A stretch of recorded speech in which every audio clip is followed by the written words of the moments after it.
One, two, 1, 2, 3, 4.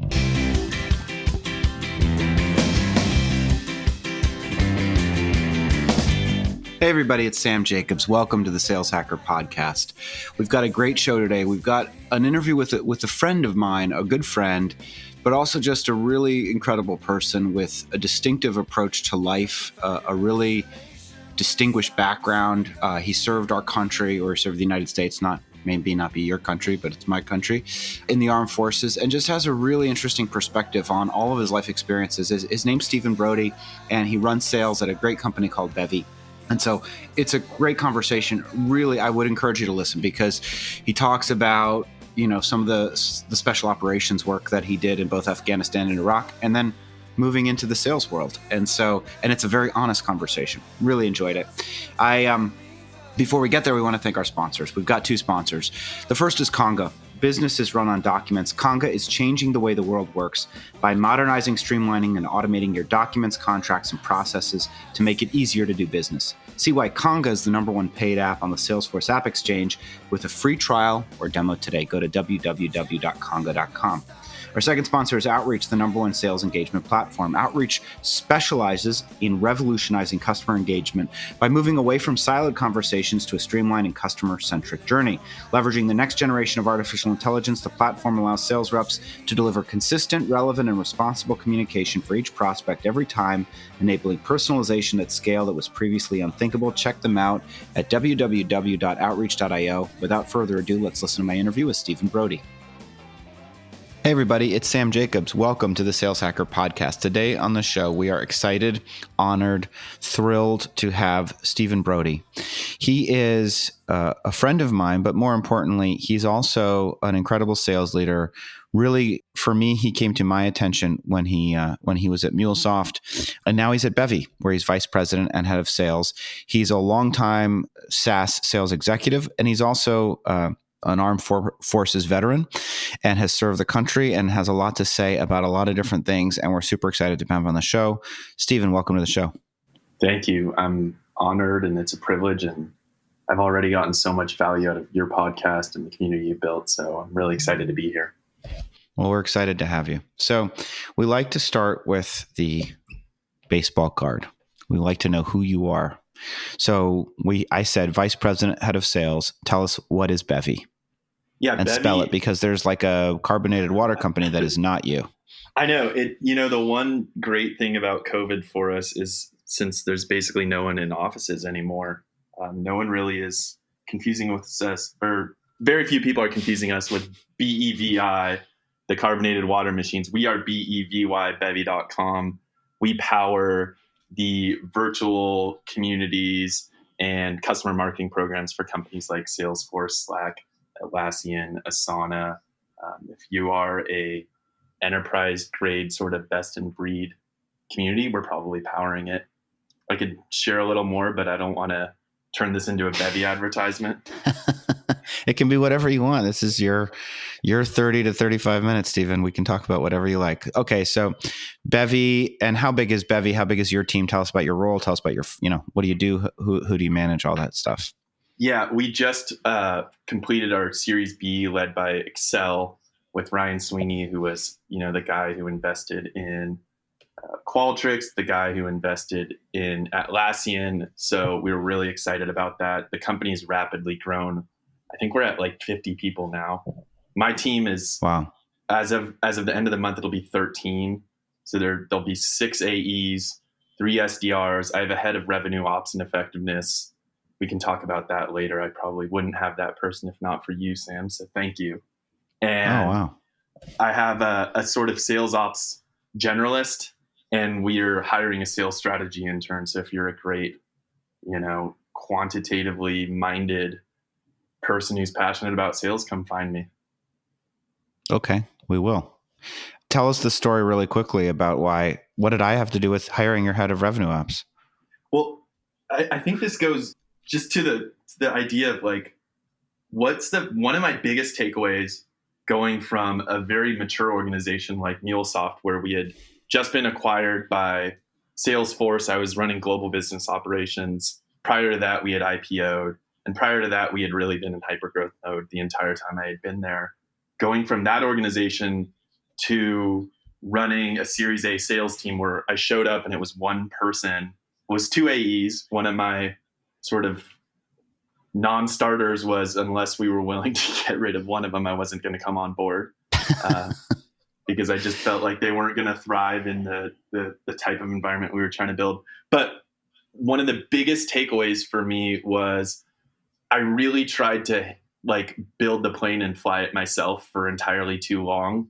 And I have like in Army Special Operations, you have an officer who's like in charge of a mission, but you always have like a senior non-commissioned officer who's really in charge of just ensuring shit happens, for lack of a better word. And I think all SaaS sales leaders should always sort of ask themselves, like, if you're a VP of sales, who's your NCO in charge?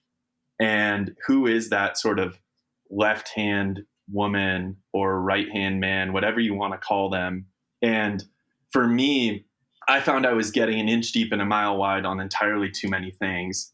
And frankly, it was driving me insane. And I knew there was, I was inventing the wheel. You couldn't just come in and stamp in a, post-acquisition sales playbook on a Series A organization. It just doesn't work. And the biggest anxiety I think I had was I sort of knew what good looked like, and I also didn't necessarily have the patience to get there. And getting to good is like an ever-evolving multi-year long process. So getting from point A, like literally where we were at when I showed up, to what we aspired to do was next to impossible without that sort of NCO type, lieutenant there with me. So I was actually at a revenue collective dinner. I was complaining about not feeling like I was making the kind of progress I wanted to make. And you're like, well, just push that headcount ahead. Like, go build the business case to push that headcount ahead. And honestly, it's my advice for any Series A sales leader. On the one hand, I wouldn't wish Series A sales on anyone. I don't know why people do it. I'm glad I did. But if you're going to do it, ensure you're bringing that sort of head of sales ops or rev ops along with you so you can actually stamp stuff out and get your vision delivered. I think that's super important. And most people wait way too long to hire their head of rev ops. So, kudos to you for making that determination. Now, before we dive too deep into, what you're doing right now, I want to talk about your background, which you alluded to. Tell us your background. First of all, where are you from and where'd you grow up? But also tell us your experience in college and how that led to the Army and how that led to, MuleSoft and Bevy. Yeah. So I grew up in the city of San Francisco. I promise I'm not one of those jaded people who complains about the fact that tech is now, ubiquitous here. I was the product of a single mom who had 3 kids that she was raising on her own. She actually worked in IT at Kaiser, interestingly. I was sort of the lost child. Like, I had an older brother with Down syndrome and a sister who was older than me, who was a terror. And I say that, lovingly now.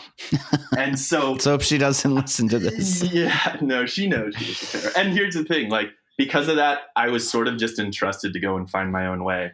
And I think when I got to college, which I sort of haphazardly stumbled into because I sort of realized junior year of high school that I guess I should start applying to colleges, I showed up. I had been this twerpy, like 165 pound, 6'3" kid. And I realized that if I like ate food and worked out, that women would talk to me more.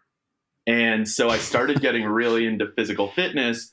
And sophomore year, I thought I was taking a 5 a.m. workout class. Turns out there's no 5 a.m. workout classes at UC Santa Barbara. It was actually an Army ROTC class.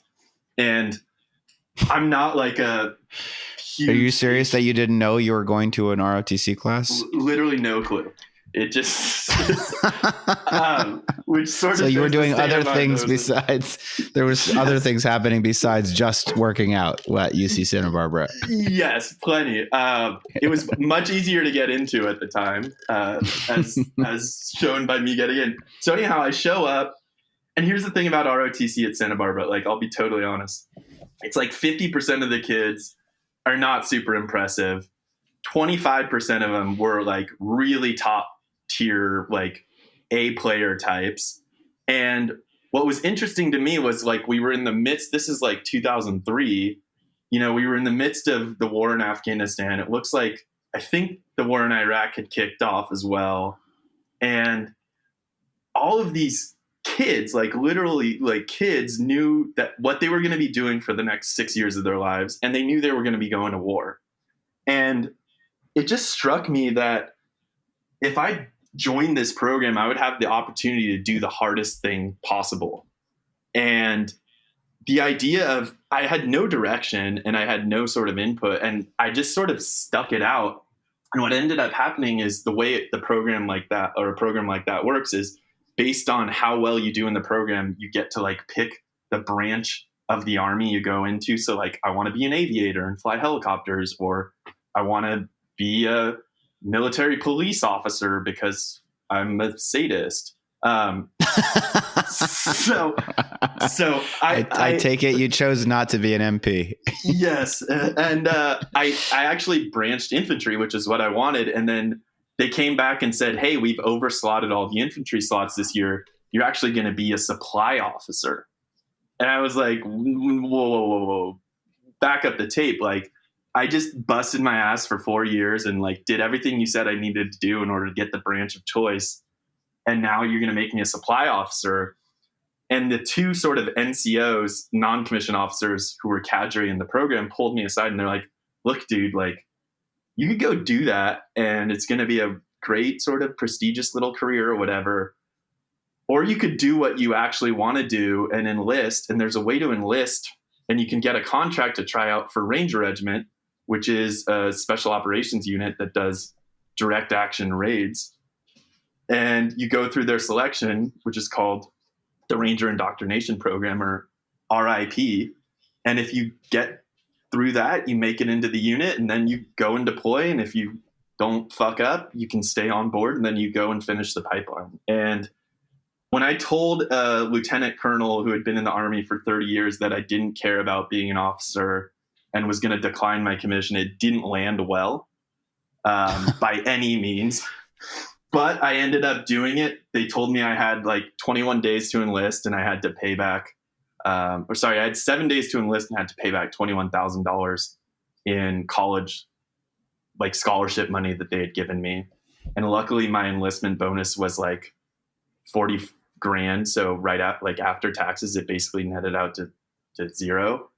And I ended up deploying 5 times, twice to Iraq, 3 times to Afghanistan. Last role I was in was a sniper team leader in 2nd Ranger Battalion. And it was honestly the best job I ever had, but I didn't like being poor, and I didn't like not being able to create any sort of life outside of it. So I had done the like dial for dollars call center thing in college. It's actually how I like used to practice talking to women. I was really bad, man. Like, I would only call women, and it was really like, I'm married now, so it sort of worked. And a non-traditional approach to life. Totally. So I got out. I basically asked a few people I knew who were like, I'd call them family friends, but really like my wife now had been babysitting for their family for years. And one of the guys had started the service org at Salesforce. And he's like, yeah, apply to be an SDR. You did sales in college. So I applied to be an SDR, and they told me I wasn't qualified at Salesforce. And luckily I found this team, this like 2 people that staked me at the first company I went to, Evolve. And I'm forever sort of grateful for them. And they're like, look, if you can figure out how to like create demand, you can run this team. And we got acquired within a year by Cornerstone On Demand, at which point I had 2 options. One, go to Salesforce, which is now willing to hire me to run like a team of 20 people, or go to MuleSoft and really stand up the America's SDR org, which later grew from like 7 to 67 people. And I'm really glad I did the latter. I only did it. I knew nothing about MuleSoft. I just knew that everyone I met was clearly top tier people who were intimidatingly intelligent, articulate, and capable, and just had a track record of success. And, I guess the roundabout way of how did I end up at Bevy? I was running the global BizOps org, and part of that is doing these demand gen readouts. And I kept seeing that these community events that we were driving were like far and away our most revenue efficient lead source, which was interesting to me because I had been running the Americas Inside Sales org and I had no interaction with the community team. So there's this like flywheel lead generation machine. And when Salesforce acquired us, we had to do a systems reconciliation exercise. And we really only shared like 3 core systems: Salesforce, CRM, Google Enterprise, and Bevy.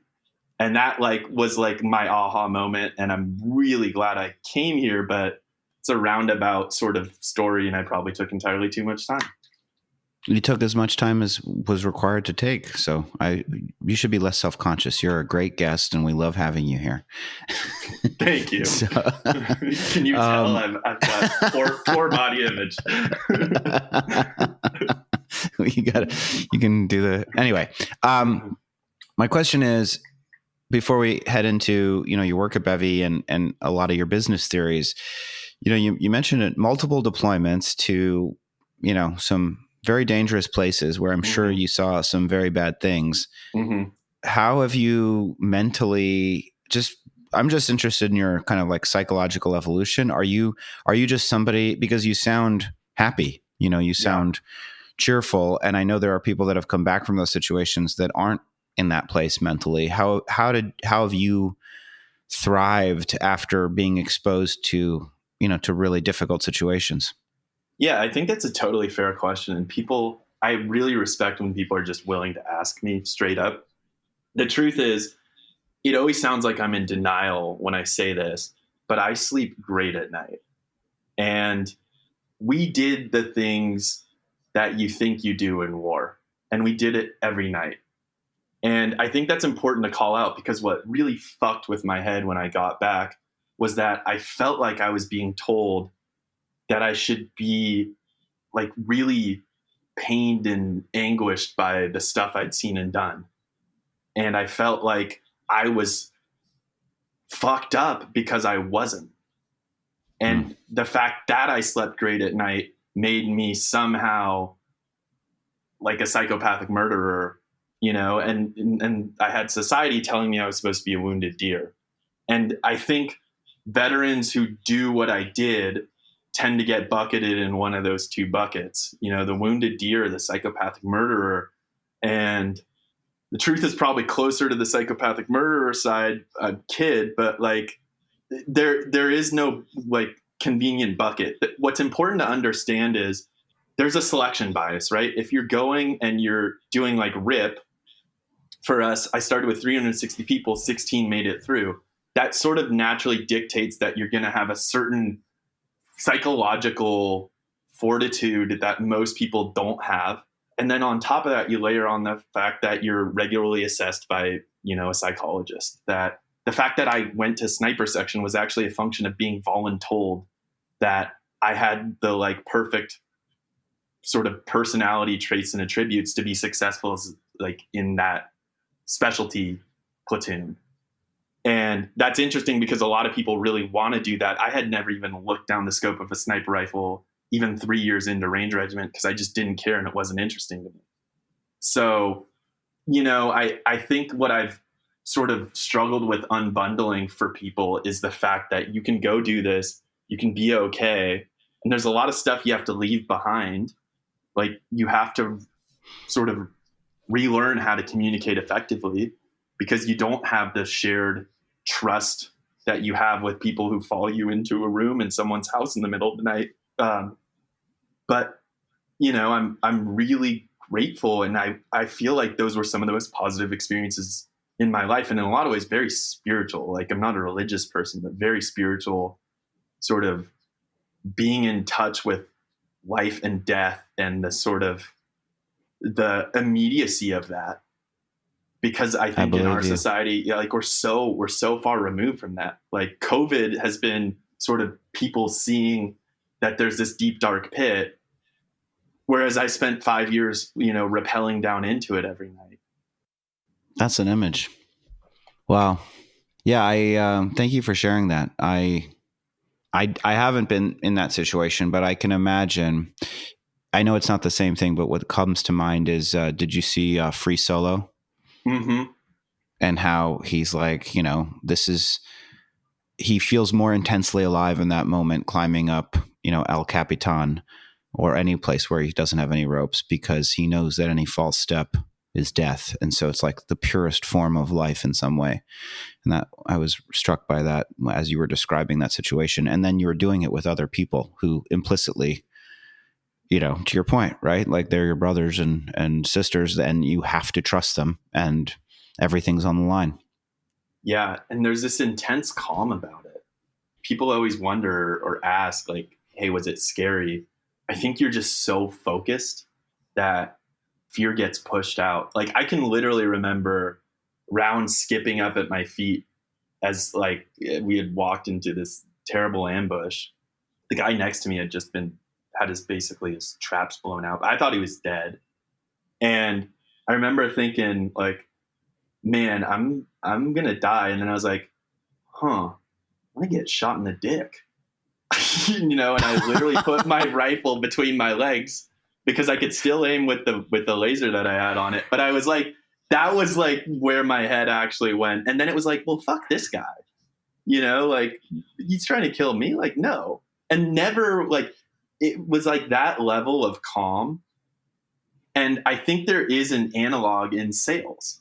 I think like, I know that's a stretch, but when you just become so regimented with how you're training your team, your reps in those moments of like, this deal feels like it's on the verge of blowing up, can like process that and for a split second, like recognize it, acknowledge it, and then immediately move on and just let your training take over.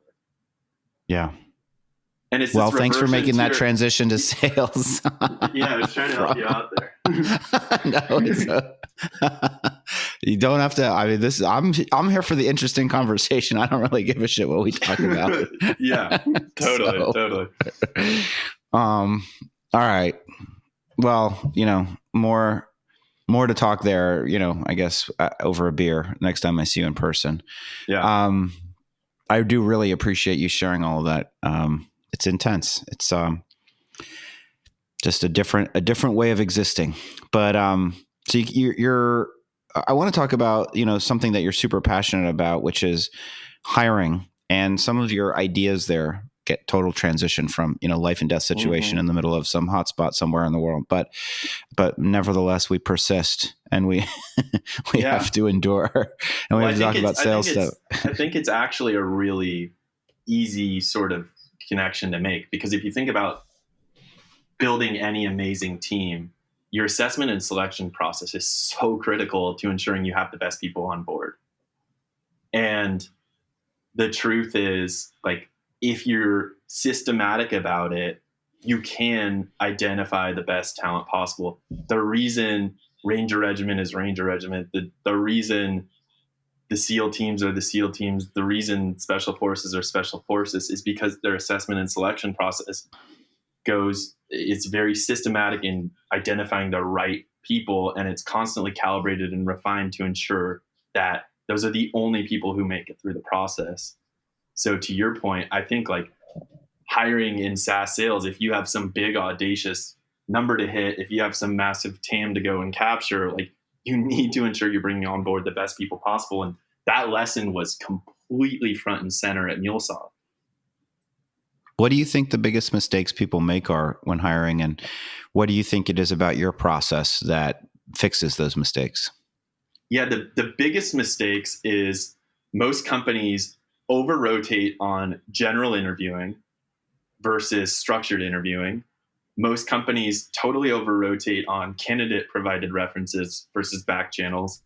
And most companies do a terrible job of actually testing whether or not someone could do the correct job, or the actual job, rather. They test for presentation skills in a sales hire. Like, I don't believe that your success as a salesperson is a function of how well you can present.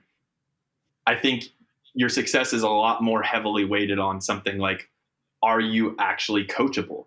Like, because let's take presentation skills. If you suck at presenting, but you're like highly coachable, you can be coached to be great at presentations, and you could be a great public speaker over time.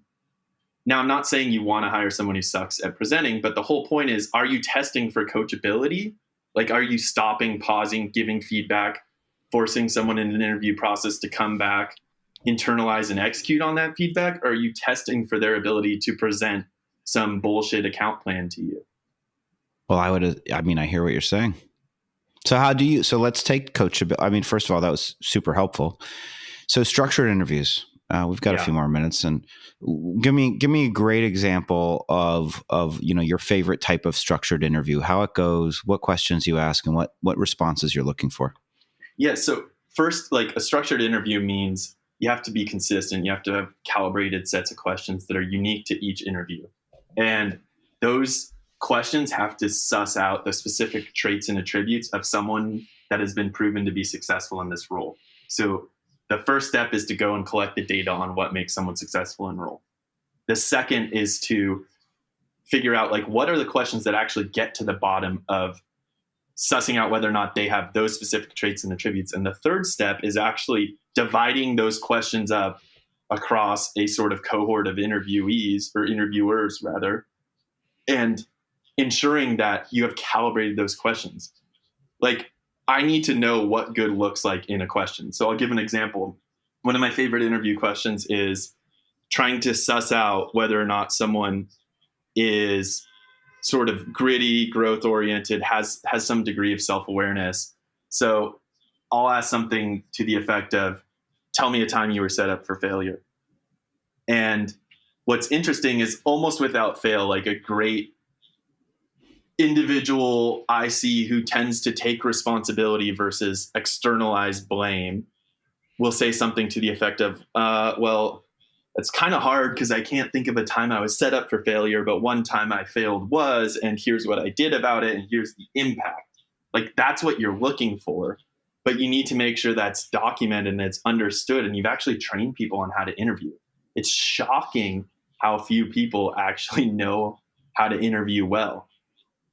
And, we did like interrogation courses because I learned Pashto in Ranger Regiment, and they're super interesting, like tactical, I forget what we called it. What's Pashto? Interview. It was it's what they speak in Western Pakistan. Oh, you're talking about a dialect. I wasn't sure if it was like an acronym for something. Got it. Sorry. And Sorry to interrupt. No, it's fine. I think you don't want an interview to sound like an interrogation. So framing why you're asking something is critically important, but sometimes you want to leave that framing out. Like, if I'm asking you to tell me about a time you were set up for failure, I don't want to say, hey, look, I'm trying to figure out if you externalize blame or internalize responsibility. Like, there's a time to lead and there's a time to not. The other piece is, like, your interview process should be so calibrated. Like, I know exactly what I say at the start of every single interview. What is it? So, like, first and foremost, thanks for taking the time to connect. I really appreciate it. I know, one thing that's critically important is that you're not treating this like an interview where you're trying to win. This is as much about you interviewing us as it is about us interviewing you. And I think it's really helpful for us to share, like, in any role, we're really looking for three things. Are you an A player? Do you embody our core values? Are you the right fit for this role? And I'll like go into those three things. But I say the same thing every time because it creates a consistent, calibrated data set that I can use to figure out, like, what does good look like? And where does someone actually stand relative to all the other people I've ever interviewed? So it's leveling the playing field. And I think when you think about all the things that's happening in this world where there's just, like, systemic sort of challenges with raising the sort of collective water level for everyone, leveling that playing field is critically important. I agree with you. I've always been bad at something I could fix. I just haven't had the willpower to do it, which is to implement a structured interview process at wherever I worked. I have some mental block that I will get over. You've inspired me. I'm happy to help. Look, here's the one thing I'll say. The one time I didn't do a structured interview with a candidate because I knew them and they had sold to me, and I sort of took for granted that they would thrive in our current system, they bombed catastrophically, and that was all my fault because I failed to give them the data based on our interview process, based on the exercises that they would actually even want to do this job, let alone thrive in it. When you're testing for coachability, you know, Mark Roberge has this thing where like he always interrupts the person in the middle of a role play to give them feedback, and then he sees how they can incorporate it. Do you have a similar coachability test? Because I agree with you. That's, yeah, you know, besides intellectual curiosity, there has to that's the other thing is, can you change and in response to new information and feedback? And if you can, then you're pretty versatile anywhere in an organization. How do you test for it? So like, it depends. If you're doing an SDR cold call exercise, you interrupt in the middle of it, say like, all right, stop, pause, restart, right? But if you're interviewing an AE, for me, I typically am not going to base their ability to be successful in the role on 1 hour long presentation of something. So I'm actually going to give them a ton of feedback at the end of it, and we're going to reconvene as soon as humanly possible. And by the way, it's on them to set that up because that's their job, right? Like establishing next steps to actually go and do that. And then I'm going to see like how well they actually internalize the specific feedback I gave. And actually a lot of the notes I'm taking aren't like crush this exercise like so good or not so good. It's like, here's what I told them. And here's how well they did at internalizing on that feedback and executing on it. Awesome. What do you think great leadership looks like, Steven? You know, like, this is one that it's been so interesting because I was watching that Michael Jordan series, and there's a lot of controversy around him being sort of a jerk. And I was watching the Lance Armstrong 30 for 30, and personally, I feel like there's a lot of misunderstanding about the world in which Lance was cheating. I think he was the best cyclist of all time. Andy was doping just like everyone else. It's neither here nor there. But I want to I read Tyler whatchamacallit's book. Tyler Hamilton. What's that book? Yeah. Yeah, same. Again, Tyler Hamilton. Well, let's bring it back to leadership though. Like, what do Michael Jordan, Elon Musk, Larry Ellison, Steve Jobs, you know, Lance Armstrong, and my first squad leader in Ranger Regiment all have in common? They were all insufferable pricks. And you have such a lovely turn of phrase. total insufferable pricks, and some of the best leaders in the history of their specific domains or wherever they, you know, sort of thrive. Here's the thing. My first squad leader, as an example, was the biggest asshole I've ever met. I literally wanted to kill the guy. I kind of considered it when we first deployed.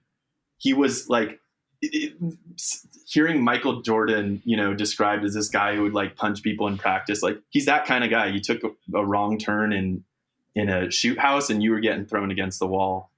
And, you know, like, to give you an idea of just how sadistic this guy was, he was an ultra marathoner. I didn't know he was mad at me the first time he was mad at me until we went on an unannounced 20-mile run. You've ever run 20 miles? Yeah. Unannounced. I need water for that typically, and some gels, some goose. Yeah. And by the way, like his like mile pace for 20 miles is sub 7 minutes, like incredibly fast. And I was 235 pounds, and like my legs were rubbing together at that point in my career. And, you know, when we got to the halfway point, he's like, we're here. And I was, you know, on the verge of dying. And I thought we had arrived, and basically we literally just did like an immediate U-turn and turned back. And I've never felt my heart so deep in the pit of my stomach. So here's the thing about that guy. The first firefight I ever got in, like the only thought going through my head is, shit, like Larry is gonna smoke my ass because I'm 3 feet further to the right than I need to be. I had no fear of death. I had no sense of the fact that we were like in a terrible situation. All I knew was I was not executing perfectly. And here's the thing. We were the best squad in the entire Ranger Regiment by any sort of objective measure that you could have had for a unit like that, we were the most effective. And I hated the guy. Now, I compare him to my next platoon sergeant, who I'm still in touch with. He's now like the highest ranked NCO you can be in the Army. Literally, like if my first squad leader was the daddy you couldn't please, this platoon sergeant was the dad you want to please, because he's just so fair and reasonable. And if he's ever truly like hard on you, you absolutely and unequivocally deserved it. And I don't want to be the kind of leader that Michael Jordan or my first squad leader was. Like, Ranger Regiment was this amazing experience in that it exposed me to every flavor of leadership and let me sort of craft what I felt like my personal style was going to be. But I don't believe like a great leader is necessarily like a great human. I feel that's a fair statement. There's kind of this asshole paradox. Would you right? would you rather be a less effective leader but a great human, or a great leader but an insufferable prick, to use your own words? I think the answer is neither, but I want people to believe I'm firm but fair. And I think if you look at like, radical candor is this quadrant where you have a y-axis of how like directly someone gives you feedback, or maybe I'm inverting it, y or x, whatever. And then the other axis is how much you demonstrate you care. Radical candor is being as direct as humanly possible while demonstrating you care as best you possibly can. If you are direct but not demonstrating care, it's considered ruinous empathy. If you are indirect but demonstrating care, it is considered, if you are direct, but hold on, now I'm confusing myself. If you are direct, all right, if you are direct but not showing you care, it's obnoxious aggression, right? Like, I'm very direct with you. I'm not like really like sort of layering into this feedback that this is coming from a place of caring. On the flip side, ruinous empathy is not being direct with someone, but really over-rotating on showing you care. Now, Kim Scott, who wrote the book Radical Candor, says obnoxious aggression is preferable to ruinous empathy. And obnoxious aggression is better for a business than ruinous empathy is. I agree with that. So, like, I'd rather be obnoxiously aggressive than ruinously empathetic. But there is a third way. But there is a third way. And for me, I will never need to over-rotate on being more direct. So I always need to ensure that I am fighting my tendency to not explicitly sort of convey my level of care. So that's like my life's work as a leader. Awesome. I love it. Steven, we're at the end of our time together, and this is the part where we pay it forward. We ask you to give us books, people, ideas that have heavily influenced you that we should pursue because you think they're important. So when I frame it that way, which is pretty open-ended, what comes to mind, and who should we know about in your opinion? Yeah, I think the best leadership book was written by the guy who was once the battalion commander of 2nd Ranger Battalion and then went on to run the entire Joint Special Operations Command, Stanley McChrystal. And what's really powerful about his sort of experience was he took all these disparate organizations like the CIA, Air Force Special Operations, Naval Special Operations, Army Special Operations, and really created like a team of teams where they operated cohesively as a joint unit. And he did that through this notion of really sharing as much information as humanly possible, but empowering like leaders to make and execute decisions on their own. So it's this idea of shared consciousness and empowered execution. And I feel like he really set the stage for, the special operations community to be able to run an entire sort of war on their own, and allowed us in some ways to roll back the big army from sort of even needing to meddle or be involved. So I recommend it to everyone. It's not just a book I like because the guy's a Ranger. I think it's really changed how I think about leadership fundamentally. Awesome. Steven, it's been a great episode. I've really enjoyed this conversation. Folks are listening. Maybe they're inspired. They want to reach out to you. What's your preferred method of communication? Great question. I have no followers on Twitter, so let's do that. Do you tweet? Do you deserve followers? I tweet. I don't deserve followers. I do tweet. I don't deserve followers. I'm looking you up right now. Yeah. I like to write, so I feel like Twitter gives me an ability to say a lot more frequently, and LinkedIn, I feel like I'm fighting an algorithm. What are you talking about? You have 1842 followers. Yeah. If you did like a tweet to follower ratio, I'd probably be an all-time low. Got it. Are those like gamified in some way? I wish. I'm not that smart. Fair enough. Well, now you have another one because I'm following you. That handle is Steven Broudy, at Steven Broudy on Twitter. Yeah, that's Broudy. It's Ellis Island really screwed the pooch on that one. Don't blame me. It's all good. Steven, thanks so much for being on the show. We're going to talk to you on Friday for Friday Fundamentals. Awesome. Stoked. Thank you. Thank you.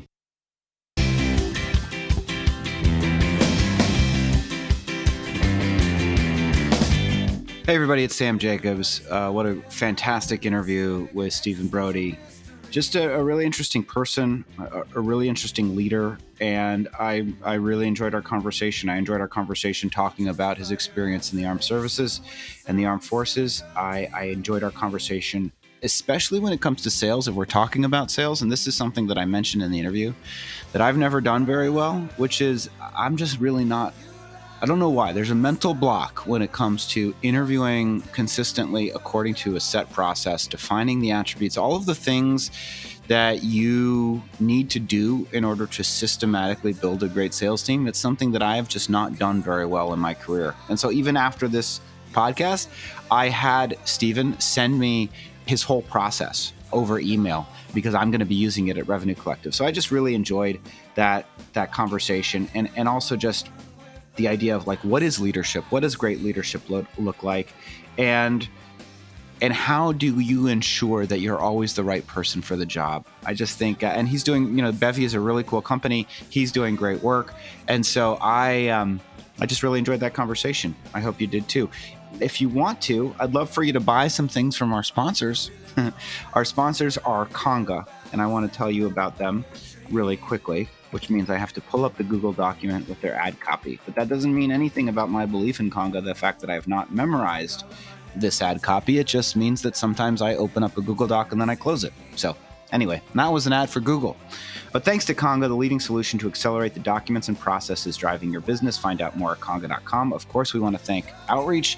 Outreach is revolutionizing customer engagement by moving away from siloed conversations and other jargony words to a streamlined and customer-centric journey, leveraging the next generation of artificial intelligence. The platform allows sales reps to deliver consistent, relevant, and responsible communication for each prospect every time, etc.